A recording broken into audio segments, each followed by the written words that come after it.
Fala pessoal, Shalom no coração, bem-vindos a mais um devocional.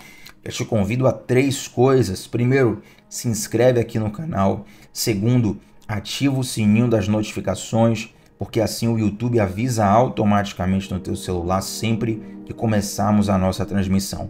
E terceiro, deixa um like nesse vídeo, isso ajuda muito para que essa transmissão chegue para mais pessoas, então te agradeço demais se você já chegar no vídeo deixando o like, isso é muito importante para o nosso canal. Hoje eu quero falar com vocês uma passagem que está em 1 Samuel, capítulo 16, versículos 14 e 18. Estamos dedicando essa semana a lições baseadas na vida do rei Davi, esse personagem que é apaixonante. Eu vou te dizer, a mensagem que nós vamos falar hoje, o trecho que nós vamos ler hoje, ele incendeia meu coração. Eu estava aqui tomando algumas notas sobre esse texto e o Senhor falando profundamente na minha vida. Eu estou incendiado com esse texto e eu desejo de coração que o Espírito Santo incendeie o seu coração também. Para ser sincero a você, se deixar, eu posso tranquilamente aqui, posso tranquilamente passar umas 4 horas falando desse texto, coisas profundas, intensas, novas, dinâmicas. Mas como eu sei que nem todo mundo, na verdade quase ninguém tem condição de permanecer essa quantidade de tempo na transmissão, nós vamos, como sempre, manter uma transmissão dinâmica, 15 a 20 minutinhos no máximo, mas abra o seu coração porque tem muita coisa profunda nessa história. 1 Samuel, capítulo 16, versículos 14 a 18. Olha o que diz. E o Espírito do Senhor se retirou de Saul e atormentava-o um espírito mau da parte do Senhor. Então os criados de Saul lhe disseram: Eis que agora um espírito mau da parte de Deus te atormenta.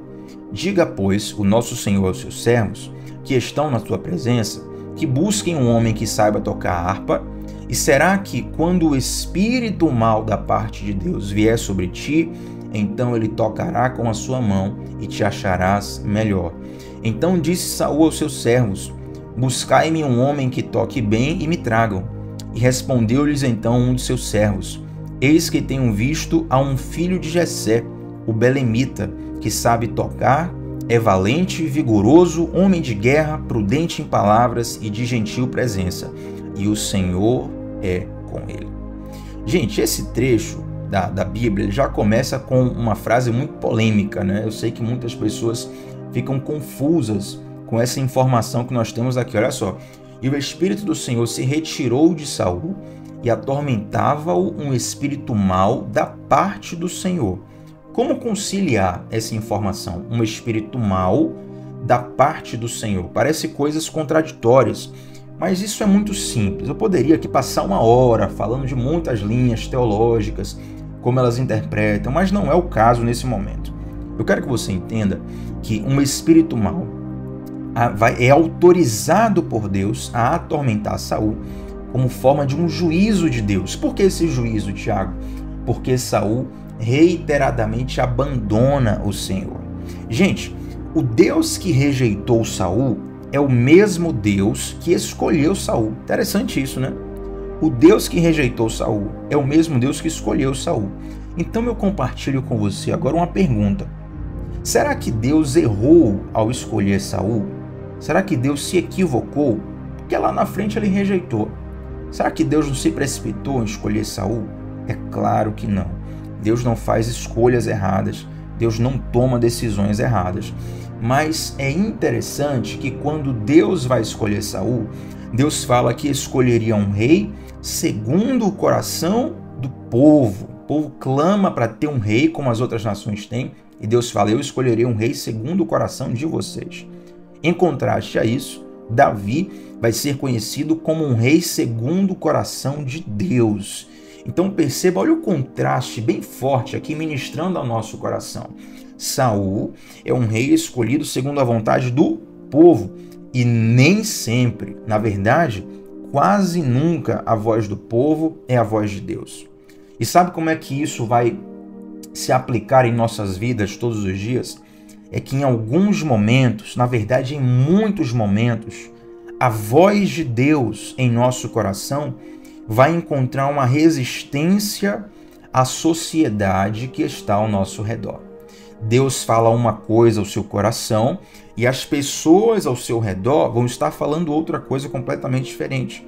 Isso pode ser a nível macro, como por exemplo o que a mídia espalha.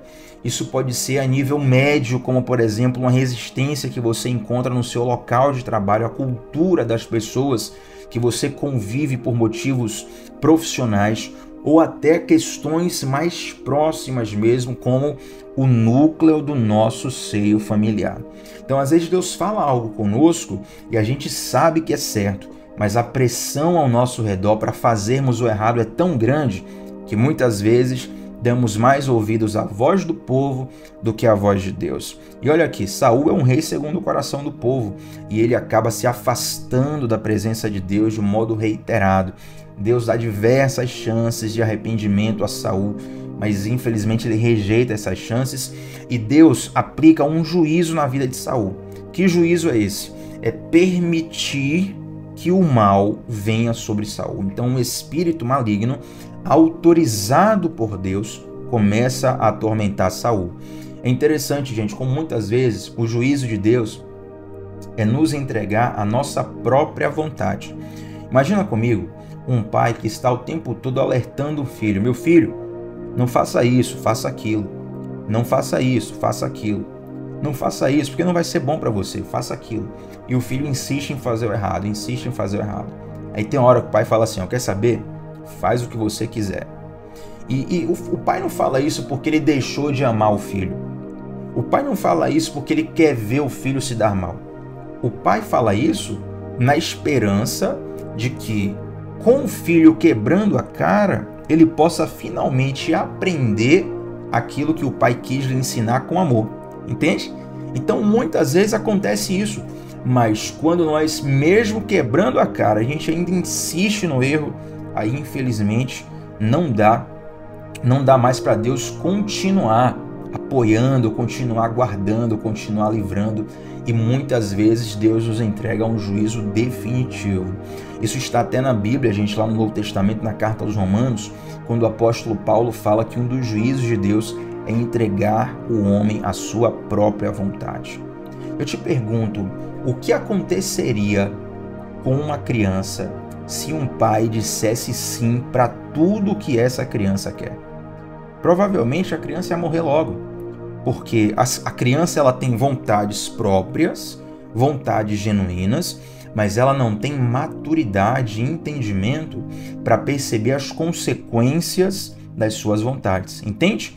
Então, da mesma forma que existe esse gap, esse espaço entre a vontade de uma criança e a vontade de um adulto, existe também essa diferença de entendimento entre o nosso pensamento, o nosso coração e o coração de Deus. A gente faz um cálculo, não, eu quero muito fazer isso, eu quero muito viver isso, eu quero muito experimentar aquilo outro, eu quero muito ter essa estratégia, esse caminho, e Deus está lhe dizendo: meu filho, não faça, não vai dar certo, isso não vai ser bom para você. E nós precisamos confiar que a vontade de Deus, ela é melhor do que a nossa. Então, quando Saul rejeita essa vontade de Deus, o juízo do Senhor vem sobre ele. Um espírito maligno começa a atormentá-lo. E quando isso acontece, as pessoas que estão ao redor de Saul começam a perceber. Percebam que eles têm discernimento espiritual. Olha só. Então os criados de Saul lhe disseram: eis que agora o espírito mau da parte de Deus te atormenta. É importante demais, gente, nós termos ao nosso redor pessoas com discernimento espiritual. Pessoas com percepção espiritual, que possam ler e entender o mundo do espírito para nos orientar, sabe? E é muito importante isso porque quando esses servos de Saul percebem o que está acontecendo, eles vão buscar a solução correta. Se eles não entendessem que aquela era uma questão espiritual, eles iam ficar batendo cabeça, procurando solução A, solução B, solução C, solução D, e não iam conseguir encontrar. Mas o discernimento espiritual, ele traz esse benefício de você entender exatamente o que está acontecendo no mundo do espírito. Eu lembro de uma situação, não posso nem falar muito aqui para não expor a pessoa, né? Eu falo de linhas bem gerais, né? Eu lembro de uma situação, uma pessoa estava vivendo, uma pessoa próxima a mim, E a pessoa vivendo essa situação. E era interessante, para mim era muito claro o que estava acontecendo no mundo do espírito. E a pessoa não tinha essa percepção. Ela estava olhando apenas para o que acontecia aqui no mundo ao redor. Né? Circunstância A, circunstância B. Não, mas fulano fez isso, ciclano falou aquilo. Eu tive que conversar com a pessoa. Falei, vamos aqui, vem cá. Vou colocar no papel aqui, ó. Você está falando que está acontecendo isso. Vamos entender aqui. Quem é que está por trás desse pensamento? Quem é que está por trás desse plano? Quem é que tem vontade que aconteça isso e aquilo? E ali nós começamos a fazer uma espécie de mapeamento espiritual. E quando eu fiz aquilo, a pessoa abriu os olhos, assim, parecia que as escamas tinham caído dos olhos. Falou, meu Deus do céu, Tiago, eu não tinha percebido isso ainda. E estava na frente da pessoa. Então, naquele momento, pela misericórdia de Deus, eu pude ser usado para discernir espiritualmente o cenário e trazer para a pessoa a solução. E a pessoa tem um problema tão grave e de um modo simples, em poucos dias se resolveu. Por quê? Porque houve um discernimento, um entendimento do mundo do espírito que gerou estratégias a serem operadas aqui no mundo físico. Então você precisa ter esse discernimento.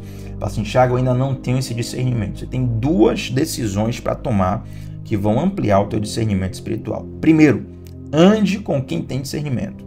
Isso aqui é básico, tá? Você não tem discernimento, ou tem pouco e quer ter muito, ande com pessoas sábias, pessoas que têm discernimento espiritual.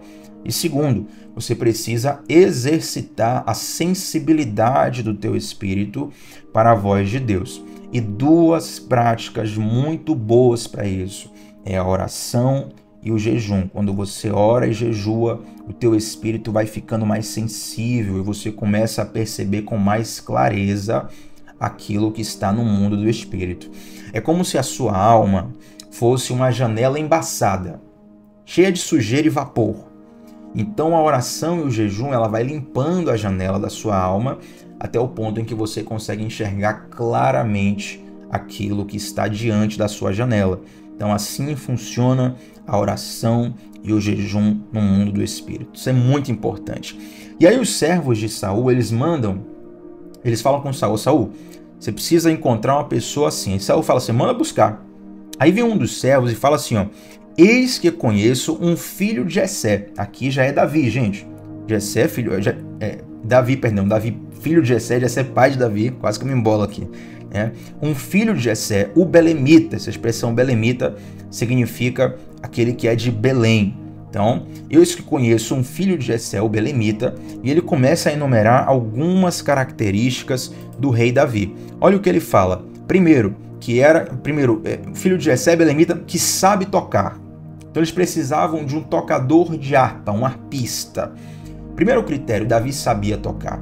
Davi fazia bem essa expressão artística, ele executava bem o toque da harpa. Esse saber tocar, gente, nos ministra a nós fazermos com excelência aquilo que Deus nos confiou. Isso tem muito a ver com o nosso devocional de ontem, inclusive um parêntese aqui, todos os devocionais de 2023, desde 2 de janeiro, segunda a sexta, todos os dias estamos aqui, está numa playlist aqui no canal. São devocionais rápidos. Se você chegou agora no canal, você pode revisitá-los desde o início e vai ser bênção na sua vida. E ontem nós falamos sobre isso, sobre como precisamos executar as nossas ações com excelência. Por quê? Porque quando nós fazemos algo com excelência, Deus sopra o nosso nome no ouvido de alguém. O cara estava lá no palácio de Saul. Davi vivia cuidando de ovelhas no pasto, na casa do pai, e a fama de Davi chegou lá no palácio de Saul. Por quê? Porque quando alguém é bom no que faz, gente, Deus sopra o nome dessa pessoa, entendeu? Hoje é muito fácil de visualizar isso, porque nas redes sociais, na verdade, alguns cantores famosos do Brasil, eles surgiram colocando um vídeo nas redes sociais. Só a título de exemplo, um cantor que está estourado agora aí, é o João Gomes, né? Canta, não sei qual o ritmo dele, é um brega, um piseiro, sei lá. E o João Gomes, acho que todo mundo conhece aqui, ele começou com vídeos no Instagram. E se você perceber, assim, não tô querendo criticar não, gente, pelo amor de Deus, eu sou fã do João Gomes, o talento dele é incrível. E se você perceber, João Gomes não é bonito, tá? Eu sou mais bonito que ele. É só pra gente quebrar o gelo aqui. Ele não é bonito. A voz dele tem nada de especial, tá? Mas você vê o talento dele para criar a poesia, a composição, a letra e para expressar na hora que canta. E ele começa a cantar ali, ele começou a postar um vídeo no Instagram, um vídeo no TikTok, de repente o cara tá estourado no Brasil inteiro, meu amigo. Por quê? Porque quando você é bom no que faz, Deus sopra o seu nome, entende? Então muitas vezes você está preocupado em ser visto. Não se preocupe em ser visto, se preocupe em fazer com excelência. Quando você faz com excelência, o teu nome é soprado. Eu lembro de um restaurante que tinha aqui em Salvador, num lugar de periferia, assim, periferia pesada, sabe? Um local onde era até perigoso transitar aqui em Salvador. E eu lembro que meu pai me levava nesse restaurante, ele gostava muito, e a comida, gente, era um negócio fora do normal, cara. Comida maravilhosa. O pirão que eu comia ali, eu nunca experimentei em lugar nenhum. E aí eu lembro que sempre eu ficava curioso com aquilo, porque era um lugar perigoso de transitar. E sempre que eu chegava nesse restaurante, no centro da favela, né, tinham vários carrões, gente de alto poder aquisitivo, que estavam lá e se reuniam lá. Aquilo me impressionava. E eu achava interessante como as pessoas, elas iam para aquele lugar que é socialmente tido como um lugar perigoso de transitar, um lugar onde, olha, se você entra aqui com um carrão, se você entrar aqui com um celular, você está correndo risco. Mas as pessoas iam lá porque aquele restaurante pegou uma fama, pegou um prestígio. Por quê? Porque fazia com excelência tão grande que o nome foi soprado. Faça com excelência aquilo que Deus te confiou e pode ter certeza que Deus vai soprar o seu nome. Segunda coisa, o servo diz que Davi é valente e vigoroso. Gente, valente não é aquele que não tem medo. Valente é aquele que sabe vencer o medo. Muitas pessoas demonizam o medo, mas o medo é um sentimento que vem inicialmente para nos proteger. Se você perde todo o medo que você tem, a tendência é se colocar em condições de perigo, a tendência é se colocar em situações de perigo onde você perderá a vida. Então o medo ele vem para sinalizar uma situação de alerta onde você precisa tomar cuidado. O sentimento de medo libera descargas hormonais que te preparam para a luta ou te preparam para a fuga. Então o medo é bom. O problema é quando nós somos controlados pelo medo. E na verdade, ser controlado pelo medo significa que o medo está fora de controle dentro de nós. Aí você já vai para a situação de pavor, situação de pânico, onde você não tem nem mais consciência do que está fazendo. Você está no modo aleatório. E normalmente, pessoas que estão em pânico, que estão apavoradas, tendem a tomar decisões muito ruins. Então, Tiago, como lidar com o medo? Primeiro, entender que o medo não é seu inimigo, o medo é seu amigo. O medo está ali para te ajudar. Mas segundo, entender que o medo não é o seu senhor, o medo é o seu servo. Então, quando o medo vem e te indica uma situação de perigo, agradece ao medo, agradece que ele está liberando adrenalina, diversos hormônios ali no teu corpo, está ali fazendo uma descarga física no teu corpo, mas não tenha o medo como seu senhor.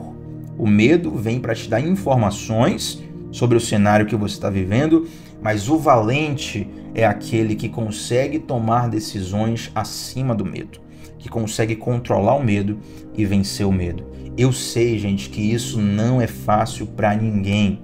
Tem situações que verdadeiramente nós nos sentimos apavorados, que o medo sai de controle dentro de nós.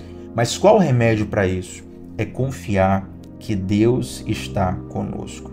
Nós ainda não falamos aqui do episódio de Davi e Golias, mas é nítido. E quando Davi vai enfrentar Golias, ele não confia na força do seu braço, ele não confia na sua inteligência, ele confia no fato de que Deus está com ele.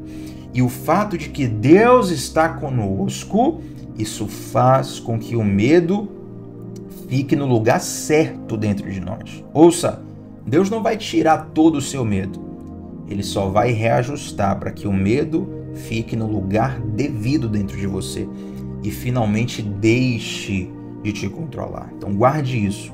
O medo é um ótimo servo, mas é um péssimo senhor. Terceira coisa, O servo de Saul diz que Davi é prudente em palavras. Essa expressão, gente, prudente em palavras, em algumas traduções já está escrito sisudo em palavras, significa que Davi era confiante em palavras, ele falava com convicção e ele não se precipitava, ele não falava besteira. Você conhece alguém que é precipitado? Qualquer coisa já está falando besteira, falando coisas que lá na frente vai se arrepender? Isso é muito ruim, não é verdade? E existe grande poder nas palavras. As palavras têm poder construtivo e as palavras têm poder destrutivo. Então guarde a sua língua, porque ela pode te dar vida ou pode te dar morte. Isso não é Tiago que está falando, é a Bíblia. A Bíblia diz que vida e morte estão no poder da língua. Então cuidado com o que você declara sobre a sua casa. Cuidado com o que você declara sobre a sua vida. Cuidado com o que você declara sobre as situações que você está vivendo. Porque muitas vezes, sem perceber, você mesmo está amaldiçoando sua vida. Você mesmo está amaldiçoando o teu lar. Você está amaldiçoando a jornada que você vai trilhar, entende? Há poder nas palavras. Então seja como Davi, prudente em palavras. Para a gente fechar aqui agora a última expressão de descrição de Davi, fala que Davi era gentil em presença, ou seja, ele sabia se portar, ele entendia a hora de entrar e a hora de sair. Gente, isso aqui é uma das maiores qualidades que alguém pode ter. É saber entrar e sair em lugares. Eu tenho um amigo que hoje ele é um advogado muito bem sucedido, muito bem remunerado, muito bem posicionado no mundo jurídico, e ele foi criado dentro de um contexto de dificuldade social, né? E aí eu brinco com ele que eu falo assim, cara, impressionante uma graça que Deus te deu, é que você consegue entrar em qualquer lugar, um lugar de baixo poder aquisitivo ou de alto poder aquisitivo, no lugar onde tem tal pessoa X, pessoa Y, num lugar calmo, num lugar confuso. Você tem uma graça de Deus de saber entrar nos ambientes e sair nos ambientes. E muitas pessoas, gente, infelizmente, a gente precisa pensar nisso aqui, ó. Muitas pessoas, elas entram nos lugares arrombando portas, sabe? Criando confusão, problema. E quando sai dos lugares, fecha portas. Pessoas que quando saem, quem ficou naquele lugar fala assim, eu não quero que fulano volte aqui nunca mais. A passagem de fulano aqui foi terrível. Nós não podemos ser esse tipo de pessoa, sabe? Nós temos que entrar nos lugares com gentileza e quando sair dos lugares, poeticamente falando, deixarmos portas abertas, porque um dia podemos voltar lá. Eu lembro que eu estava jogando na escolinha de futebol, né, adolescente ainda, pré-adolescente, e um amigo nosso foi fazer um teste num grande time, uma divisão de base grande aqui do futebol brasileiro. E aí eu lembro de um amigo meu falando com ele, ó, quando você chegar lá, faça tudo direitinho, respeite, trate o treinador com educação, se esforce, porque se você for bem, o cara vai chamar mais jogadores do nosso time. Se você for mal, o cara não vai chamar mais ninguém do nosso time. E olha que interessante, né? Aquilo ali na minha pré-adolescência até hoje ficou guardado. Que realmente, muitas vezes, nós temos esse poder de abrir portas para os outros, ou até de fechar portas. E precisamos ter essa gentil presença de sabermos nos portar nos lugares.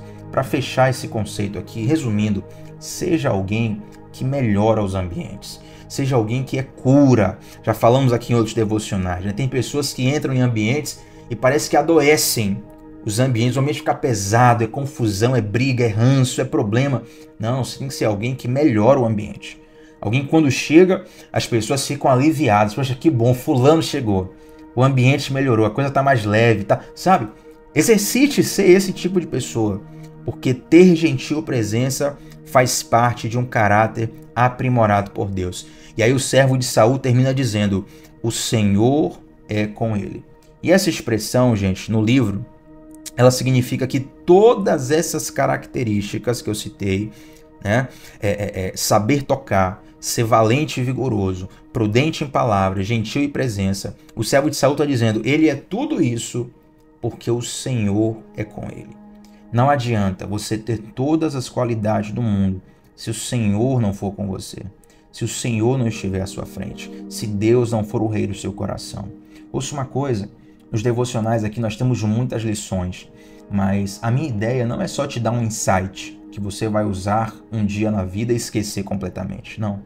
O meu sentimento, o meu desejo é para que através desses momentos de mergulho espiritual, você entenda que a mão do Senhor está sobre você, que cada dia mais você seja levado a um relacionamento profundo com Deus. A coisa mais importante que nós podemos ter em nossas vidas é o Senhor em nosso coração. É o Senhor em nossas vidas. É o Senhor reinando na nossa existência. Amém? Vamos orar juntos? Hoje passei um pouquinho do tempo, mas, gente, se deixasse aqui era 3 horas de devocional, mas eu quero orar com você sobre essas importantes lições. Vem comigo. Senhor Deus, te agradeço, Pai, por essa palavra. Deus, nos ensina a termos essas características que Davi apresentou no texto. É um desafio, Pai. É uma jornada, não é do dia para a noite. Mas nós confiamos em Ti. Nós confiamos que o Senhor pode nos transformar. E nós nos colocamos numa posição de sermos moldados por Ti. Faz a Tua obra em nós, Pai. E vem nos aprimorando a cada dia. Em nome de Jesus. Amém. Gente, que o Senhor vos abençoe grandiosamente. E amanhã estamos de volta. Amanhã estamos de volta. Segunda a sexta, 7h30 da manhã, aqui no canal, para continuarmos essa série maravilhosa. Deus abençoe, shalom no coração. Deixa o seu like no vídeo e deixa um comentário aqui sobre como essa palavra te abençoou, tá bom? Até a próxima, gente. Tchau, tchau.